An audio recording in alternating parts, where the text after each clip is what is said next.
오늘 함께 지금 방금 우리가 읽은 요한복음 말씀에서 베드로가 등장을 하죠. 베드로가 예수님께 질문 하나를 합니다. 뭐라고 질문했죠?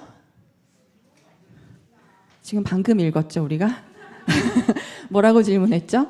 주님, 어디로 가십니까? 주님, 어디로 가십니까? 이 질문을요, 라틴어로 얘기하면 오늘 설교의 부제이기도 한 쿼바디스 도미네라고 합니다. 쿼바디스라고 하는 건 어디로 가십니까? 그리고 도미네, 이것은 주님, 주여 이런 뜻이에요. 많은 분들이 쿼바디스 도미네 이 문장을 들으면 소설이나 영화를 떠올리시는 분이 계실 겁니다. 폴란드 작가 헬리크 시엔키에비치라는 작가가 1895년에 발표했던 소설 이름이 쿼바디스였습니다. 그리고 그 소설로 노벨 문학상까지 받아요. 그리고 이 소설이 영화화되어서 굉장히 많이 알려지게 된 영화 중에 고전이죠. 영화는 네로 황제가 기독교를 박해하던 그 시기를 다루고 있습니다. 그 속에서 기독교인들이 어떻게 신앙을 지키고 또 사랑을 이루어 가는지를 보여주는 그런 걸작이라고 할 수 있는데요. 사실 이 내용은 초대교회의 중요한 영적 전승을 담고 있었던 외경, 지금 우리 성경에는 포함되어 있지 않은 외경 베드로 행전 중에 그 일화에 뿌리를 두고 있습니다. 오늘 우리가 읽은 요한복음과 그리고 초대교회의 그 베드로 행전의 전승에 따르면 베드로라는 인물은 이 역사 속에서 이 동일한 질문을 2번 했다고 할 수 있습니다. 첫 번째는 우리가 오늘 읽은 요한복음 13장에서, 그리고 두 번째는 수십 년의 세월이 흐르고 난 뒤에 로마의 외곽 도로 한복판에서 이 질문을 하게 됩니다. 주님, 어디로 가십니까? 이 쿼바디스 도미네라고 하는 이 문장과 단어는 정확하게 일치하지만 사실 그 두 질문이 함의하고 있는 것은 매우 다르다고 할 수 있습니다. 첫 번째 쿼바디스를 우리가 한번 살펴볼까요? 오늘 우리가 읽은 요한복음 13장. 주님께 베드로가 그렇게 물었어요. 여러분, 베드로가 지금 주님 어디로 가십니까? 라고 묻고 있는 이 상황은 어떤 상황이에요? 요한복음 13장은 우리가 잘 알고 있고 지난번에도 살펴보았던 것처럼 마지막 만찬을 하면서 예수님이 제자들의 발을 씻겨주었던 세족식의 장면입니다. 그리고 나서 예수님이 발을 다 닦이고 마치 유언처럼 이제 다음 날이면 십자가에 못 박히게 될 바로 그 전날, 목요일 전날이거든요. 그럴 때 예수님의 유언처럼 이렇게 얘기해 주세요. 너희에게 새 계명을 주겠다. 어떻게 해라? 서로 사랑해라. 어떻게 사랑해라? 내가 너희를 사랑한 것 같이 너희도 서로 사랑해라. 내가 너희들의 발을 닦아준 것처럼 너희도 그렇게 서로 사랑해라 라는 이 말씀을 요한복음 13장에서 하시거든요. 그런데 베드로는 그 말씀 끝나자마자 이 질문을 하고 있는 거예요. 주님, 어디로 가십니까? 베드로는 이 새 계명, 예수님의 이 너무나 중요한 이 가르침이 귀에 잘 들어오지 않았던 것 같아요. 아마도 이 새 계명 바로 앞에 얘기했던 예수님의 말씀 때문이었던 것 같습니다. 같이 한번 읽어볼까요? 요한복음 13장 33절입니다. 오늘 본문의 윗부분에 있겠죠?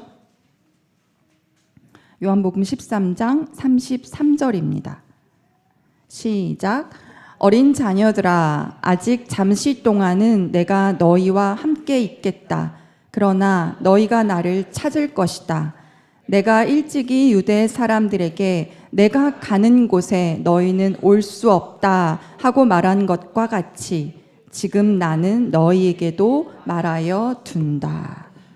이 얘기를 들은 베드로는 그 이후에 얘기하시는 예수님의 그 새 계명보다도 뭐라고? 주님이 어딜 가신다고? 어디를 가신다는 거지? 하면서 다급하게 들이받듯이 이 질문을 하는 거예요. 주님, 어디로 가십니까? 그랬더니 예수님께서 베드로의 그 질문을 받은 다음에 뭐라고 대답을 하시죠? 내가 가는 곳에 네가 지금은 따라올 수 없어. 나중에는 따라올 수 있을 거야. 라고 얘기하십니다. 그랬더니 우리 베드로가 37절에 뭐라고 얘기하는지 같이 읽어볼까요? 37절 시작. 베드로가 예수께 말하였다. 주님, 왜 지금은 내가 따라갈 수 없습니까? 나는 주님을 위하여서는 내 목숨이라도 바치겠습니다. 여러분, 베드로의 이 첫 번째 쿼바디스 도미네, 이 질문은 나는 어디든지 주님을 위해서는 따라갈 수 있을 것이라고 강하게 확신하는, 나는 주님을 위해서는 목숨이라도 다 바칠 수 있다라고 하는 굉장한 강한 충성심과 열정과 의욕에서 나온 질문이었습니다. 어떻게 하겠다는 거예요? 나도 따라가겠다는 거예요. 나도 따라갈 수 있다는 거예요. 그러니까 나를 데려가 달라는 요청이에요.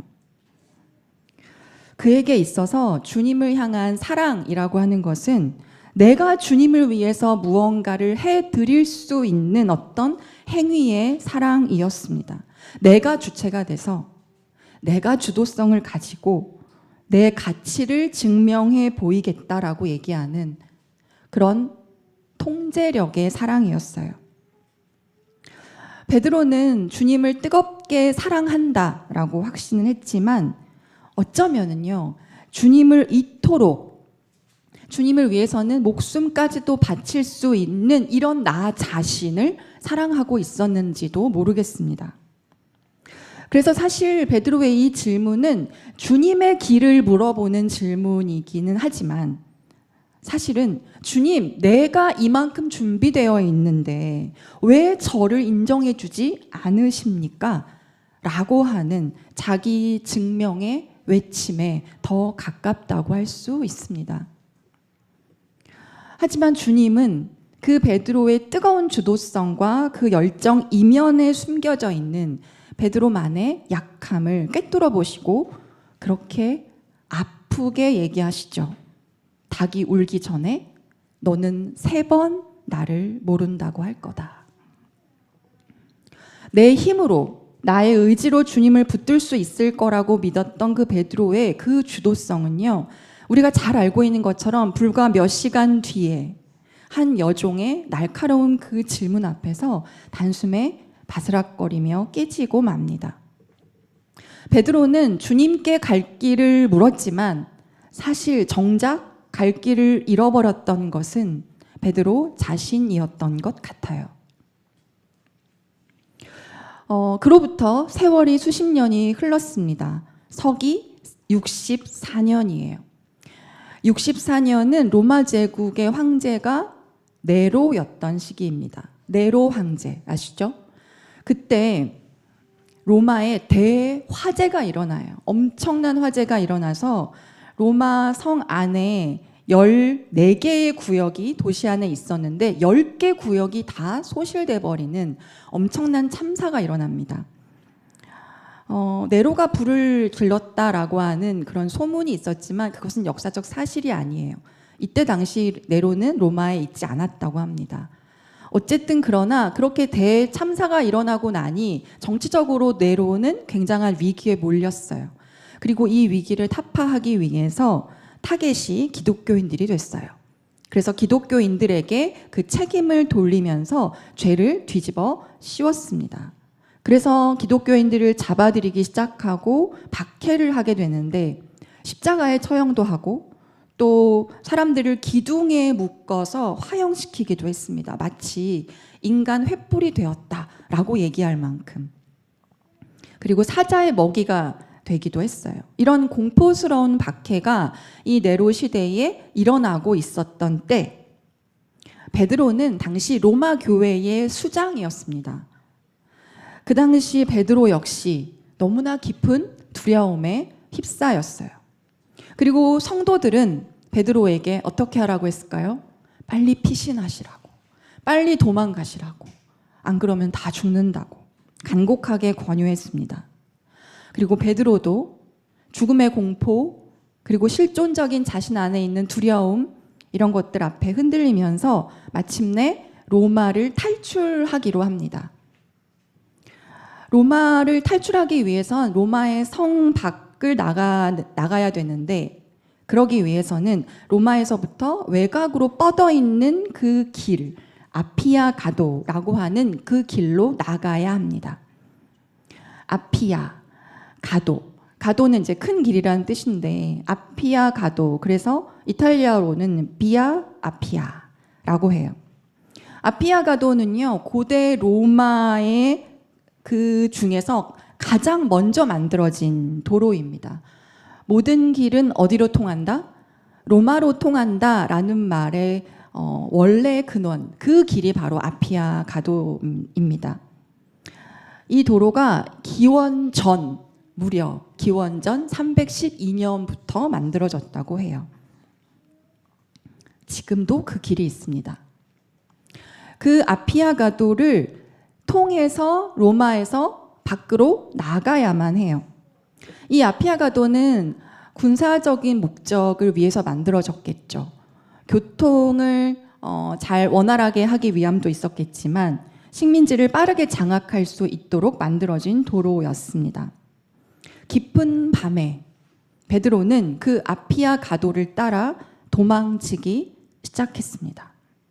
로마의 성도들을 뒤로 한 채 그렇게 도망치고 있던 그 길목, 그런데 그 새벽녘 자욱한 안개 사이로 반대편에서 로마를 향해 걸어오시는 한 사람의 형체를 베드로가 마주하게 됩니다. 가까이서 마주했던 바로 그분은 다름 아닌 부활하신 예수 그리스도였어요. 박해 현장을 등지고 나서 그렇게 도망치던 베드로가 그 자리에 멈추고 주님을 바라봅니다. 그러면서 평생의 그 두 번째 질문을 그때 하게 됩니다. 쿼바디스 도미네, 주님 어디로 가십니까? 여러분, 이 두 번째 쿼바디스 도미네 이 질문은요, 우리가 방금 읽었던 요한복음의 이 질문과는 질적으로 완전히 다릅니다. 이때 베드로는 어때요? 의욕에 찬 지도자도 아니었고 충성스러운 영웅도 아니었습니다. 베드로는 자기의 한계, 자기의 두려움에 몸서리치면서 죽음의 공포 앞에 완전히 비참하게 폭로된 자신의 그 취약성을 완전히 그대로 짊어진 채 도망가고 있었던 한 나약한 인간에 불과했어요. 베드로는 자기가 결코 주님을 위해서 목숨을 바칠 수 없는 그런 겁쟁이라는 것, 나는 다시 양들을 버리고 지금 도망가고 있다는 그 실패자라는 뼈저린 아픔을 느끼면서 걷던 길이었습니다. 요한복음의 이 첫 번째 쿼바디스가 내가 할 수 있습니다, 내가 따라갈 수 있습니다 라는 그 확신에서 물었던 쿼바디스라면은, 지금의 이 두 번째 쿼바디스는 나는 할 수 없다, 나는 이것밖에 되지 않는구나, 추락과 몰락, 그 추락과 몰락 사이에서 터져나온 쿼바디스였습니다.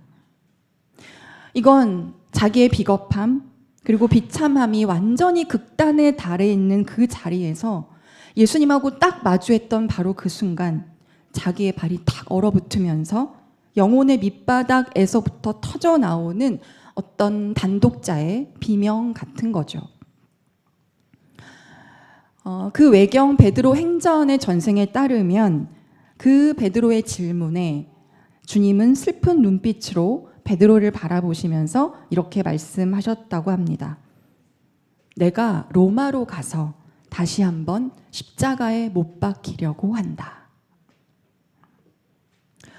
여러분, 이때 주님은 도망치는 그 베드로를 정죄하거나 수제자인데 왜 이렇게밖에 못하느냐라고 다그치지 않으셨어요.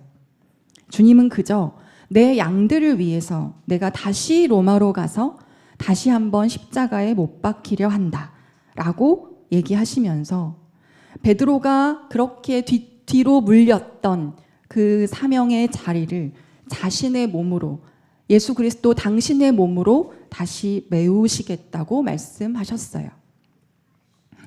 예수님의 이 대답이 베드로의 심장을 찔렀던 것 같습니다. 그리고 그 순간 베드로가 깨닫게 돼요. 아, 내가 지금 도망치고 있는 이 자리는 그냥 로마라는 단순한 지리적인 장소가 아니라 내 연약함과 내 죽음에 대한 그 두려움이라는 걸 완전히 가지고 있었던 그 영적 현실이구나. 그리고 동시에 알게 됩니다. 진정한 사랑이라고 하는 것은 내가 주도권을 가지고 주님을 위해 목숨을 바치는 어떤 그 위대한 업적이 아니라 도망치고 실패하는 나를 위해 주님이 끝까지 당신의 존재를 내어주시는, 그렇게 먼저 선행하시는 아가페의 사랑이라는 것을 깨닫게 돼요. 내가 가지고 있는 어떤 의로움과 내 열정이 다 마르고 다 찢겨나갔던 바로 그 비참한 도망자의 길목에서 주님은 여전히 나를 찾아오셔서 당신의 자비로 내 실패를 덮고 계셨다는 겁니다. 여러분, 이것이 받는 사랑, 그것의 신비라고 할 수 있죠. 그래서 이 쿼바디스 도미네는요, 이렇게 볼품없이 완전히 두려움 때문에 도망가고 있는 내 힘으로는, 내 의지로는, 내 애씀으로는 할 수 없다라고 하는 것을 완전히 인정한 자의 쿼바디스 도미네입니다. 결국 이 질문은 주님이 어디로 가시는지를 묻는 게 아니라 내가 어디로 가야 합니까? 라는 것을 묻는 질문입니다. 한번 따라해 볼까요? 내가 어디로 가야 합니까? 주님, 내가 어디로 가야 합니까? 이 연약함과 이 두려움 속에서 내가 어디로 가야 합니까? 베드로는 그 로마를 탈출하려고 했던 그 아피아 가도 위에서 발길을 다시 돌려서 로마로 걸어 들어갔습니다. 오늘날 그 역사적인 지점에 쿼바디스 도미네 성당이 세워져 있습니다. 안식년 여행을 가서 그 로마에 있는 곳에 가보게 되었습니다. 그래서 사진을 좀 보여드리려고 해요. 네, 지금 보이는 이 길이 바로 아피아 가도입니다. 이 도로는 로마에서부터 시작해서 저 남부 지역까지 500km가 넘는 길로 이어져 있다고 합니다. 지금도 돌길이 이렇게 이어져 있고 이 길을 따라서 로마에서부터 외곽으로, 또 외곽에서부터 로마로 그렇게 들어올 수 있죠. 여기 보시는 것처럼 아피아라고 되어 있죠. 안티카는 고대의라는 뜻입니다. 고대의 아피아 길이 여기 있다라고 하는 표시이고요. 그리고 쿼바디스라고 하는 게 있습니다. 이게 뭐겠어요? 베드로가 예수님을 만나서 바로 발길을 돌렸다는 바로 그 지점에 서 있게 된 쿼바디스 도민의 성당을 얘기하고 있어요. 그 성당이 바로 이 아피아 가도 위에 서 있습니다. 이게 이제 이쪽으로 가면 로마예요. 그리고 뒤로 가면 이제 이쪽으로 가면 로마 외곽이고 요쪽으로 오면 로마 시내가 되는 거죠. 이 길 위에 바로 쿼바디스 성당이 이렇게 서 있습니다. 아주 작은 성당이에요. 아주 작은 성당이고요. 요 길이 이제 로마로 들어가는 길입니다. 지금의 이야기에 따르면 베드로는 이쪽에서부터 이렇게 왔다가 요 지점에서 부활하신 예수님을 만나고 다시 로마로 들어갔을 거예요. 정면에서 보면 이런 모양입니다. 굉장히 작아요. 그리고 여기에는 최 목사님이 아피아가도를 열심히 찍고 있습니다. 아피아가도 사진은 아마 최 목사님에게 더 많이 있을 것 같아요. 성당 안에를 보시면 이렇게 되어 있습니다. 아주 작은 성당이에요. 자리도 그렇게 많진 않습니다. 그런데 성당을 정면을 보면 이렇게 되어 있고 양쪽에 들어가자마자 사이드의 이쪽 벽에, 왼쪽 벽에는 이렇게 베드로의 사진이 있고 또 오른쪽 벽에는 이 예수님의 그림이 이렇게 있습니다. 베드로와 예수님이 마주 보고 있는 형태로 그림이 되어 있어요. 그리고 이 성당에는 바로 예수님의 발자국이라고 우리가 알고 있고 또 믿고 있는 그런 석판이 있습니다. 여기 잘 보시면 이렇게 발자국이 보이시나요? 발자국이 있어요. 이 발자국이 바로 베드로가 예수님을 만났을 때 예수님이 쓰셨던 그 자리의 발자국이다 라고 하고 있는데 이것은 역사적 사실은 아니죠. 아마도 이 발자국의 석판은 당시 고대 로마인들이 안전한 여행을 하고 나서 외곽까지 갔다가 돌아오면서 안전한 여행을 마치고 난 다음에 신에게 감사의 의미로 바쳤던 어떤 봉헌물일 것이다. 이렇게 모두 추측을 합니다. 이러한 봉헌물이 기독교의 전승과 만나면서 그 자리를 기억하고자 했던 기독교의 전통이 예수님의 발자국이야 라고 가르치거나 또는 그렇게 전해져 내려왔던 겁니다. 그러나 이것이 역사적인 실제, 이건 거짓말이야 이렇게 하기보다는 이 봉헌물이 가지고 있는 예수님의 발자국이라고 하는 것이 가지고 있는 신앙적 의미를 우리가 잘 받아들이면 되는 거겠죠. 아까 얘기했던 그 쿼바디스의 소설 작가 시엔키에비치는 사실 로마에 왔다가 이 성당에서 영감을 받았다고 합니다. 이 시대의 이야기를 한번 같이 써봐야겠다.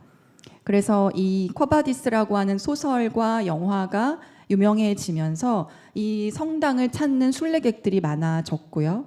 그래서 그 성당 안에는 그 작가의 청동상도 고맙다는 의미로 이렇게 담겨져 있습니다. 네, 다시 켜주실까요? 이렇게 로마의 길 속에서 방황하고 어떻게 할지 몰라 코바디스 도미네라고 이야기했던 베드로는 이제 로마로 다시 되돌아가면서 이전의 걸음과는 완전히 달라진 걸음을 걷게 됩니다. 내 의지와 내 혈기, 그것으로 충성을 증명하려던 그런 거친 걸음이 아니라 주님의 그 십자가 사랑에 푹 안겨서 이끌려가는 받는 사랑의 걸음을 걷게 돼요. 그래서 우리가 잘 알고 있다시피 베드로는 이후에 체포되고 바티칸 언덕에서 순교하게 되는데 내가 어떻게 주님과 똑같이 십자가에 매달려 죽을 수 있겠느냐, 똑바로 죽을 수는 없다라고 하면서 십자가에 거꾸로 매달려 죽음을 맞이했다고 알려져 있습니다. 이 거꾸로 된 순교라고 하는 걸 영성적으로 보면 거짓자의 완전한 죽음이라고 할 수 있습니다.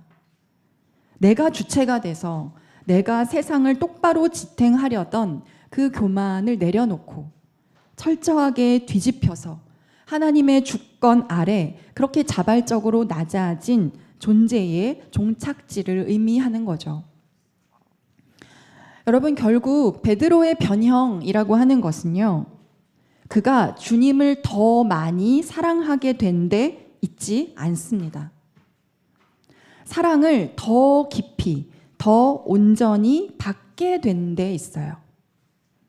구원은 우리가 하나님을 붙드는 악착 같음이 아니라 하나님이 우리를 붙들고 계시다는 것을 알아차리는 것입니다. 애쓰는 것이 아니라 받아들이는 것이에요. 첫 번째 코바디스는 베드로 자기가 사랑하려고 했던 질문이었습니다. 그렇다면 두 번째 코바디스는 자기의 그 뼈아픈 연약함 속에서 사랑받은 베드로의 질문일 수 있습니다.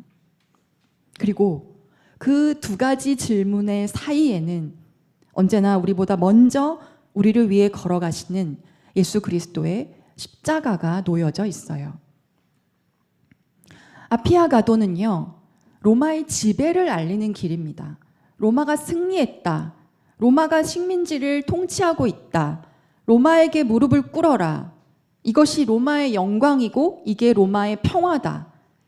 그게 아피아가도의 상징적인 의미였을 겁니다. 그 로마의 지배와 영광의 길이 베드로에게는 십자가를 향해 걸어가는 길이 됐어요. 자신의 추락과 몰락의 길이 소명과 사랑의 길이 되었습니다. 지금 우리가 얘기한 것처럼 이것이 역사적으로 입증된 사건이라고 말할 수는 없지만 초대교회가 이 전생을 매우 깊은 영적 진리로 받아들이고 있다는 것을 우리가 새길 필요가 있어요. 여러분, 그래서 오늘 히브리서는 이렇게 말씀하고 있습니다. 4장 16절 말씀인데요. 같이 한번 읽어보겠습니다. 오늘 본문 히브리서 4장 16절입니다.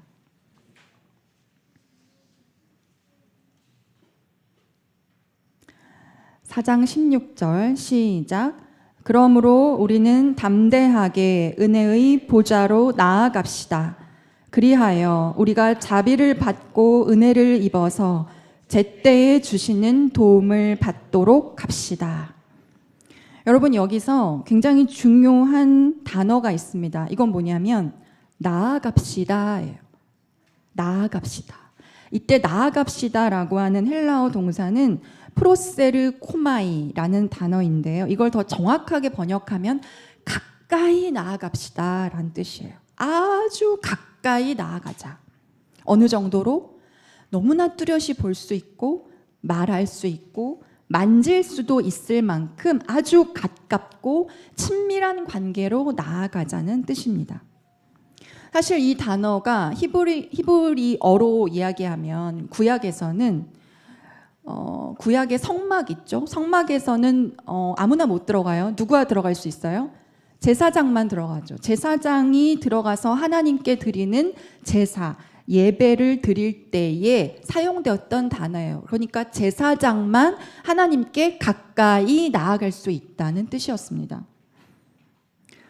그렇게 제사장만 하나님께 가까이 나아갈 수 있었던 구약 시대와 달리 신약의 성도들은 어떤 자격으로 이 보좌 앞에 나아갈 수 있습니까? 그리고 누구에게 지금 나아가라고 얘기하고 있나요? 15절에 그 힌트가 있습니다. 바로 그 윗구절 15절 같이 한번 읽어보겠습니다. 시작. 우리의 대제사장은 우리의 연약함을 동정하지 못하시는 분이 아닙니다. 그는 모든 점에서 우리와 마찬가지로 시험을 받으셨지만 죄는 없으십니다. 예수님이 우리의 대제사장인데 누구에게 나아오라고 얘기하는 거예요? 강한 자가 아니라 어떤 자? 연약한 자. 여기서 말하는 연약함이라고 하는 것은 단순한 육체의 질병만을 말하는 게 아니라 인간이 가지고 있는 근원적인 취약성, 그리고 너무나 상처받기 쉬운 것, 그리고 두려움 때문에 그렇게 도망치고 또 결정적인 순간에 포기할 수밖에 없는 무력함 전체를 총칭하는 단어가 바로 이 연약함이라는 단어입니다. 그 연약함을 그대로 품은 채 하나님께 나아가라는 거예요. 어떻게? 가까이, 아주 가까이 나아가라는 겁니다. 왜냐하면 히브리서 기자가 얘기하죠. 우리의 대제사장이신 예수님이 이 비참한 연약함을 동정하지 못하시는 분이 아니라고 선언하고 있기 때문이에요. 여기서 동정하다라는 거는요, 동일한 고난을 겪는다는 얘기예요. 그냥 안쓰럽게 여기고 가엾게 여기는 게 아니고요.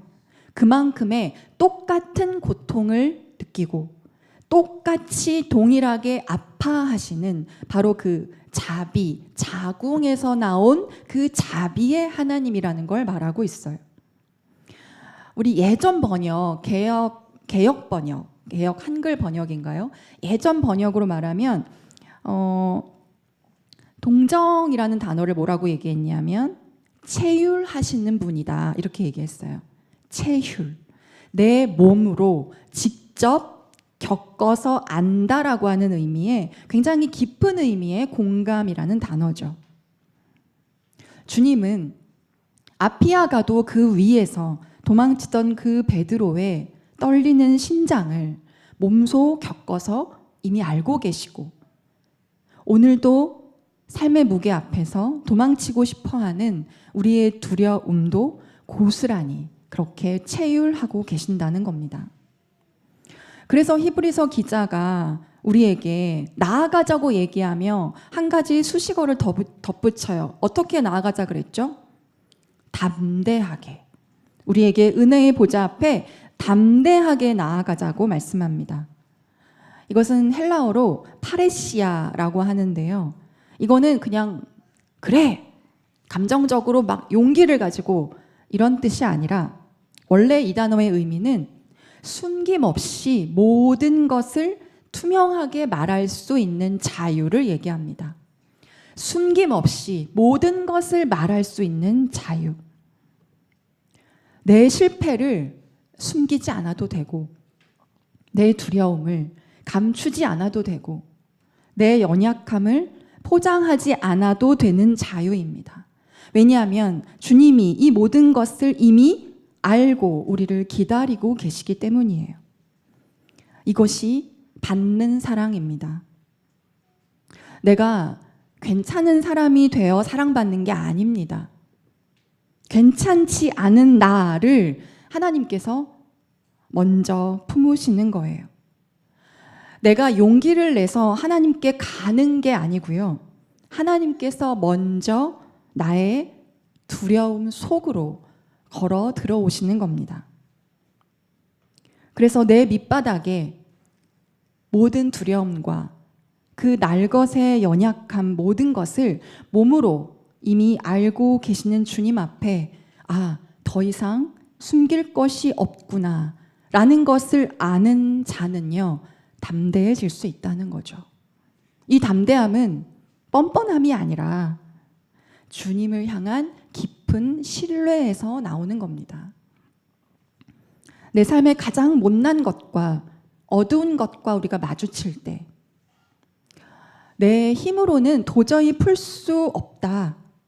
한없이 우리가 무력해질 때 그렇게 이리저리 휘둘릴 때 그 모든 것을 숨김없이 쏟아내며 우리가 나아가도 나를 포기하지 않으시고 오히려 더 큰 사랑으로 나를 감싸시고 있다는 것을 믿는 것, 그 깊은 신뢰가 우리에게 담대함을 줍니다. 자격을 증명하려는 사람은요, 은폐합니다. 그리고 숨어야 돼요. 들키면 안 됩니다. 하지만 연약함을 체휼하시는 그 주님을 신뢰하는 자는 숨김없이 나아갈 수 있어요. 이것이 바로 받는 사랑이 우리에게 주는 은총입니다. 안식년 여행 중에 내내 저에게 가장 먼저 눈에 띄는 사람들이 있었습니다. 사실 저는 어딜 가나 아기들에게 시선을 뺏깁니다. 아기들과 아이들.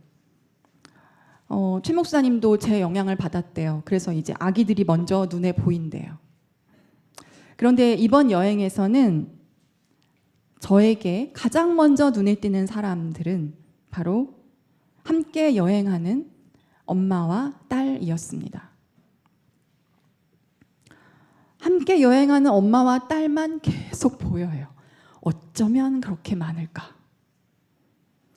그 다음에 보이는 장면은 걷기 불편한 노인분들이 어떻게든 지팡이와 또는 휠체어를 가지고 그렇게 나와서 여행의 즐거움을 누리고 있는 장면들이었습니다. 지난 주일이 엄마 이주기였습니다.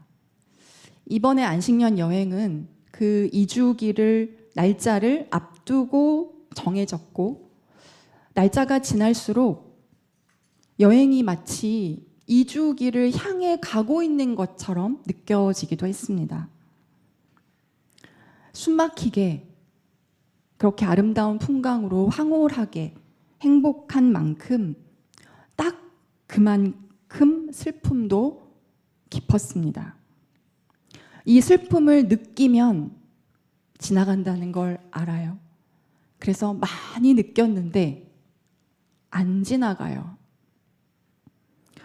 아직도 이 깊은 상실을 저는 어쩌지 못할 때가 너무 많습니다. 너무 무력하고 두렵습니다. 목사인데도 이 죽음을 소화하지 못하고 있습니다. 저는 여전히 이 슬픔을 도무지 어떻게 숨길 수 없구나 항복하게 됩니다. 그냥 항복이에요.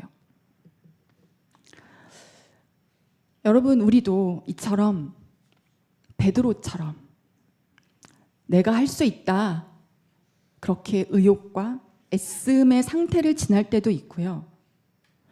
나는 도무지 할 수 없다, 어떻게 할 수 없다 라고 하는 그 무력함과 두려움의 자리에 내몰릴 때도 있습니다. 인생의 어느 길목에서든 자기만의 아피아 가도가 있어요. 그렇지만 믿음은 내가 할 수 있다는 주도성도 아니요, 내가 할 수 없다는 절망도 아닙니다. 그 두 자리에서 모두 나를 붙드시는 그리스도께 시선을 돌리는 일입니다. 그래서 우리의 영성은 강해지고 괜찮아지는 기술이 아니라 그렇게 붙들리는 법을 배우는 여정이라고 할 수 있습니다. 강해져서 괜찮아져서 다시는 무너지지 않는 사람이 되는 것이 아니라 무너지는 그 순간에도 나를 붙드시는 그 손길을 다시 신뢰하는 사람이 되는 것, 그게 우리의 여정이 아닐까요? 우리를 변화시키는 것은 우리가 하나님을 얼마나 더 사랑하느냐가 아니라 우리가 하나님께 얼마나 깊이 사랑받았는가에 달려 있습니다.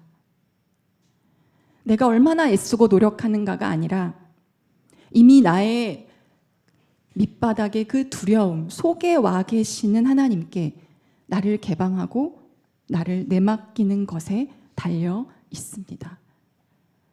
그래서 저 또한 다시 그렇게 내맡길 수밖에 없습니다. 우리 각자의 아피아 가도 위에는 여전히 새벽 안개가 내릴 겁니다. 하지만 함께 기억했으면 좋겠습니다. 그 안개 속에서 먼저 발걸음을 떼시는 분은 언제나 우리가 아니라 주님이십니다. 나보다 앞서 내 연약함의 자리로 걸어오시는 분이십니다. 그래서 우리가 할 일은 다만 걸음을 멈추고 그 발자국을 바라보면서 다시 묻는 것 뿐입니다. 쿼바디스 도미네, 주님 어디로 가십니까? 이것이 저마다의 아피아 가도를 걷는 우리 모두의 내적 고백이 되기를 바랍니다. 함께 기도하겠습니다.